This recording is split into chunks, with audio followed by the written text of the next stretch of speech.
C'est un rendez-vous avec Pierre Molinier et un peu un rendez-vous avec nous-mêmes. Et on l'espère parce qu'il y a des gens qui ont vu le spectacle il y a 20 ans. Donc ce chemin-là, je pense qu'il va aussi être partagé. Et puis il y a des gens, et c'est génial, qui vont découvrir pour la première fois ce spectacle-là et qui, eux, auront peut-être 20 ans. Ah! Alors, c'est intéressant, cette photo. La photographie s'appelle La Grande Mêlée. Et c'est le nom de la compagnie, de ma compagnie.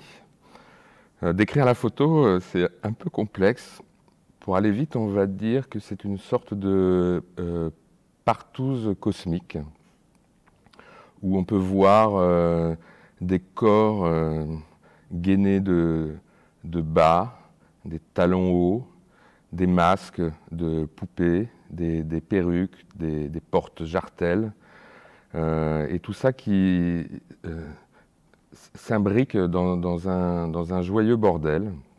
Et c'est vrai que il y a plus de 20 ans maintenant, quand je cherchais un nom pour la compagnie, l'idée d'une grande mêlée, de cette proximité, de cette congruence-là des corps et des âmes, ça correspondait à mon projet artistique et peut-être mon projet de vie aussi. Au départ,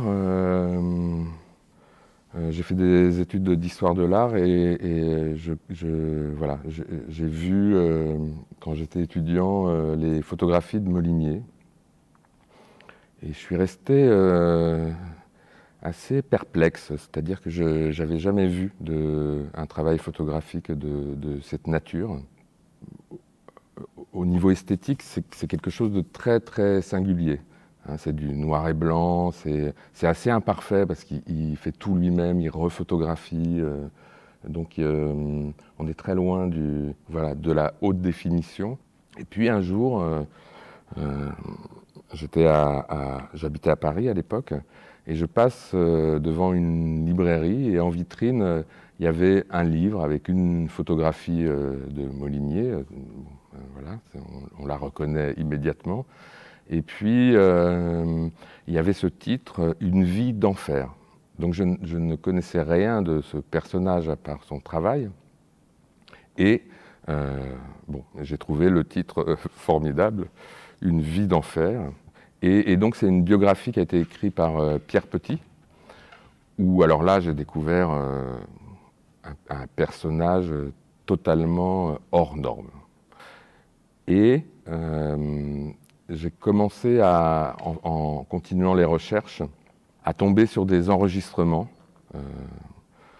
d'entretien de Molinier qui étaient réalisés par Pierre Chavot, qui était étudiant lui-même aux Beaux-Arts à l'époque. Et là, j'ai entendu sa voix. Donc, deuxième choc. Sa voix et son rire. Et puis, surtout, j'ai découvert un personnage libre, mais comme on en rencontre rarement, insolent, anarchiste, autodidacte, puisqu'il a été peintre en bâtiment toute sa vie, pour vivre, comme il dit. Et le fait d'être autodidacte, en fait, ça lui donne encore davantage de liberté, puisqu'il est... il n'a pas le poids de la transmission, il invente. Et donc on a commencé vraiment à reproduire à l'identique les photographies de Pierre Molinier dans une maison abandonnée à Nantes, où on a été tout de suite confrontés, en tout cas les acteurs, ils ont été confrontés à des choses aussi basiques, mais voilà, qui préparent la transformation, de se raser les jambes, d'enfiler des bas, de mettre des talons hauts. Et puis, quand, avec la voix de Molinier, on reproduisait à l'identique la photo et on prenait des images, et au moment où tout était précis comme l'avait imaginé, au plus près de ce que l'avait imaginé Pierre Molinier, il y a quelque chose vraiment qui s'incarnait. Et par moments, on avait vraiment des frissons et on s'attendait à ce qu'il surgisse derrière un paravent là, avec son rire. Bon, déjà avec Pierre, assez rapidement, on s'est dit, au départ c'était presque une blague entre nous, mais on s'est dit qu'on avait envie de le reprendre tous les 10 ans, jusqu'à ce que Pierre atteigne l'âge du suicide de Pierre Molinier, qui est mort à 76 ans. Donc ça nous laisse encore un petit peu de temps. Donc on n'est pas tellement dans la reprise, on est dans la continuation d'un projet. Si vous voulez, Molinier, ça a été, je pense, important pour nous, avec aussi Élise Vigier, Jean-François Auguste. Ça nous a sacrément remué. Après cette rencontre, on est resté à vivre avec lui quasiment de façon quotidienne. On a l'impression, tous les 10 ans, même si on vit dans le souvenir de Molinier, mais quand même de rendre visite à un vieil oncle indigne qui nous redonne un petit peu de dignité.